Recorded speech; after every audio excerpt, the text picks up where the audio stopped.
болсо жана тендер деген бир балекетти ойлоп таап алышкан мыйзамга киргизип туруп. Ошол тендерден утуп алды деп туруп анан кийин 10%-ин утканга жардам берген чиновник алат. Андан кийин жол салып баштаганда ошо жол салгычтар андан экономить этип жолдун баягы материалдарынан 10-15%-ин ал жейт.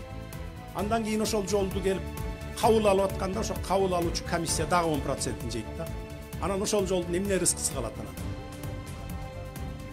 Андан ары ким сатып алса добушту, сатып аткан шайлоочуну кошуп туруп камагыла деп.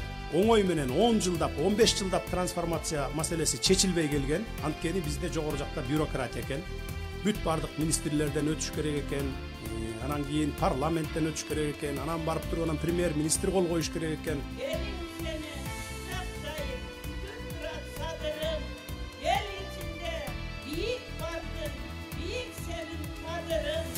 Жебишкендердин бардыгын козгодуңуз. Эли эме ойгонду. Сиздин президент болушуңузга ак жол биз каалайбыз. Душманга сел болуңуз, өлкөн, чоң мамлекеттер президенттер менен тең болуңуз. Сиз